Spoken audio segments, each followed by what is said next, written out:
Well, it seems like casting for Lanterns has begun, and despite Josh Brolin being one of the first names thrown out there, a lot of new names have surfaced, and it's becoming quite hard to tell who might be the new Green Lantern. Let's take a couple of minutes to do an update to the recent story, what other names are in the mix, and why it feels like to me this is just spitballing by scoopers. Now, if you guys remember earlier this week, we were talking about how Thanos himself, Josh Brolin, was being eyed to join the DC Universe. Now, the report going around was that he was going to be part of Lanterns and actually take up the role of the more senior Hal Jordan. Now, we've been hearing for a while that DC Studios wanted an older actor to take up the role of the hero, but many of us, myself included, were really expecting somebody a bit younger than Josh Brolin, closer to their early 40s. Now, if Brolin does take up the role, he's clearly a longtime veteran, and fans have already started to speculate that he could become the villainous Parallax much sooner than later. Now, in typical fashion, once the news about Brolin broke, well, pretty much every scooper from here to the end of the world started throwing out names. And although I think a lot of these names are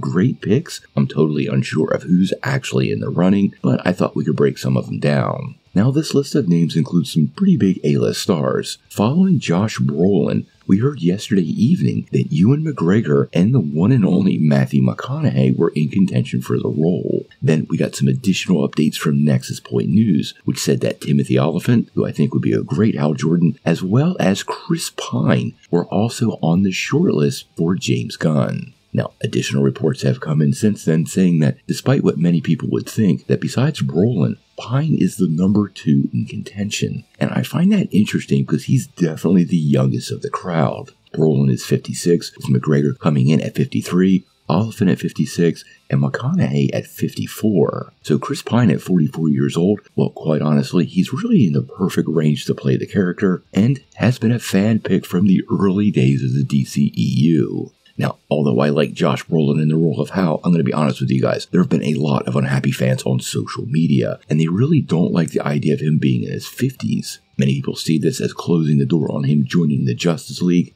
and with the universe already having a Green Lantern, Nathan Fillion's Guy Gardner, who is 53, it appears at this point the plan is for him and Hal to be the veterans, with John Stewart and maybe some others like Kyle Rayner to join soon thereafter. I could totally see James Gunn setting up a Parallax story. I don't think an older Hal Jordan is being put in the play for no reason. Now, how fast we skip to that story, I'm really unsure, but having multiple Green Lanterns pretty much lets one of them go rogue fairly easily, and with a chapter titled, quote, Gods and Monsters, well, you could totally see one of the, quote, gods being turned into one of the monsters. The Chris Mundy series is in early development, and actually, guys, James Gunn has not debunked, confirmed, or even talked about any of these castings.